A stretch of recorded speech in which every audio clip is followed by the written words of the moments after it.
is zakat applicable if one has a mortgage? We're not going into the details of mortgage allowed or not. That's another subject.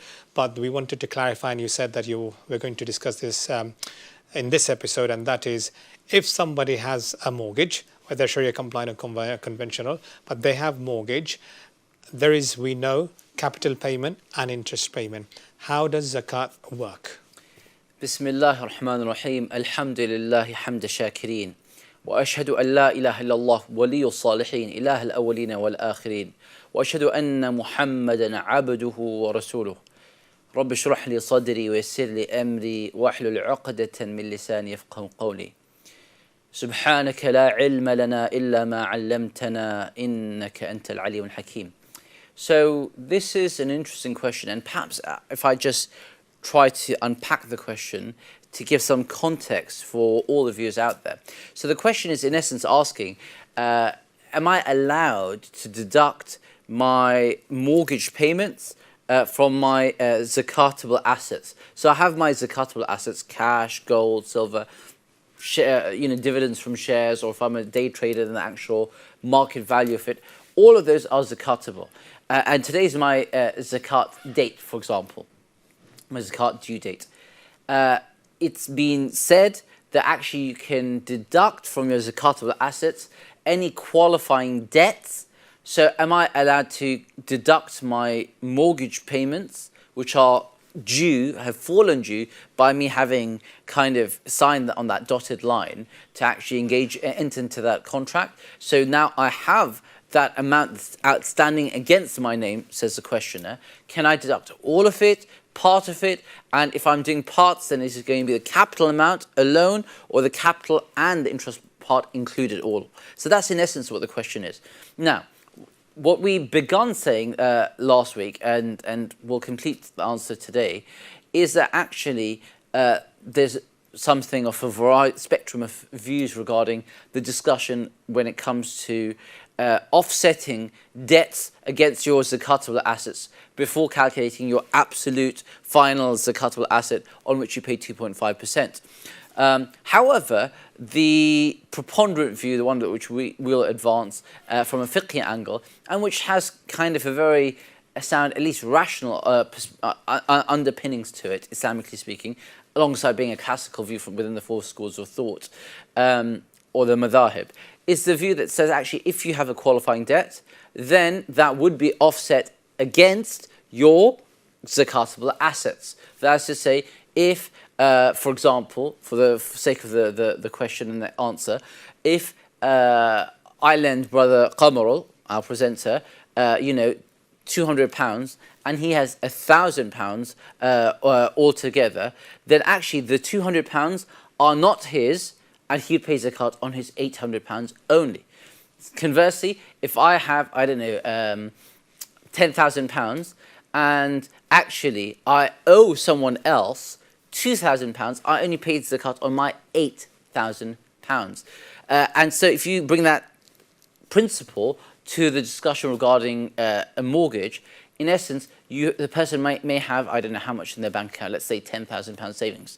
But he then, or she then, has, a big mortgage, of, let's say still 500,000 or pounds or more, depending on where they are. Not in London, I would imagine, if that's 500,000, but they have 500,000 pounds against their name. Now, if we say all of that is deductible, then in essence they're not going to be paying zakat for some very substantial amount of time. So the position which many of the fiqh council said is they said 12 lunar months from your zakat date, let's say from today, would be deductible. 12 lunar months worth, because that already is deductible, demandable, etc., and that was an amount that was said as being thought as being reasonable. So 12 lunar months worth of installments is deductible from a mortgage, and what we're referring to here is actually something that's, if you like, a conventional mortgage, or kind of this packaged in a similar structure, and I'll explain why in a moment, perhaps, as a follow-up question even. Now the question then that precipitates from that and follows on from that is that do you say just the capital amount, or the capital and the interest amount that's paid back on top of the capital as well? There are two views in that respect. One view that said that basically, yes, by all means, you deduct the capital amount because that's still a legitimate part of the contract.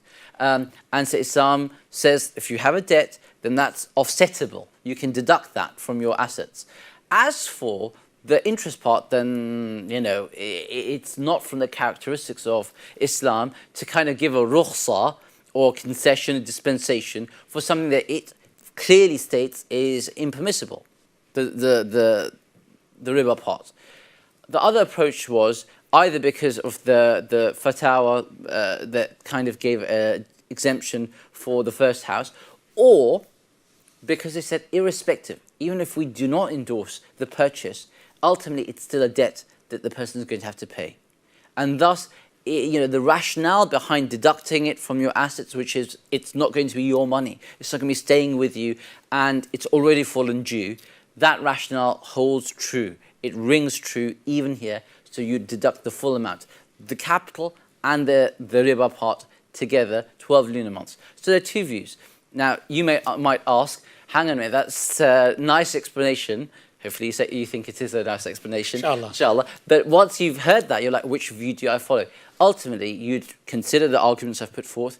If you're convinced by one or the other, you're at liberty to follow that. Alternatively, you'd find a scholar who you feel you trust and have confidence in, and you at liberty to follow that scholar as well, inshallah ta'ala. Okay, thank you very much. Now, a couple of some points needs to be clarified. Now, there are opinions, scholarly opinion, where they say there's strict rules on it that if someone is struggling financially, at that point in time, they may take this into consideration. But for example, someone is not struggling financially and Allah has given him or her the ability without deducting the mortgage payment, surely what should they do? So no, the point is that there's a question, classically speaking, regarding the debts. Are they deductible aslan in the first instance or not? And there are discussions within the Shafi'i school of thought and other madhahib regarding that. Those who say it's deductible, they don't qualify that by saying the condition of deducting it is that you're poor and needy, or you're kind of hard up. In fact, if you're poor, then you wouldn't be paying zakat in the first place, in essence, right? Or if you're struggling, you know, again, there's a discussion. So the point is, actually, you'd be allowed to deduct it irrespective. Now, am I encouraging you to do so? I'm not encouraging you to do so. In fact, this is not even encouragement of anything other than zakat payment, and you should seek counsel from a professional, independent expert anyway. This is just information purposes. So, by all means, not deducting it may mean that you pay a bit more, and if you're keen to do so, because remember, there's no injunction saying you must deduct it. It's saying you're allowed to deduct it.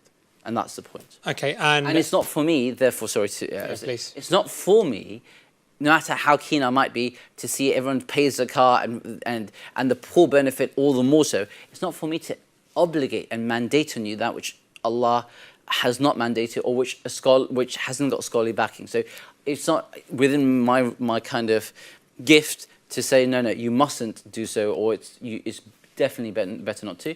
Inshallah, you'll pay more, and that would be commendable, but you're not obligated to do so. Excellent. So now, as far as I understood, zakat is only payable on the capital amount, not on the interest. You don't pay zakat at all on the mortgage. You're paying on your zakatable assets. That's your cash, gold. When it comes to deduction, you can deduct either the capital, one view, or the capital and the... So both together. There are two views on the issue, because ultimately they're both debts, they argue. Yeah, because some may say that, okay, why am I deducting interest payment because the interest is haram? That's exactly the argument of those who say only the capital. And the response that comes from them, from the other camp, is that actually, ultimately, it's still a debt that's going to be deducted from your assets, so it's not really yours. Okay, let's give an example then. If someone also for another reason, they say, because zakat is only due on wealth that's actually halal and pure. So say, for example, if we separate the capital and interest, takes, for example, our £1,000 mortgage every month, 500 interest, for example, and 500 capital payment. So, for example, if someone wants to avoid the interest and only wants to calculate the capital, then 500 times 12, which is £6,000, sure, they can deduct, for example, if they have zakatable £10,000 or £12,000, and that's how they deduct They'll it. have the remaining remaining 6,000. They'll be paying 2.5% of that. Yeah, which will come to £300. Okay, that is clear.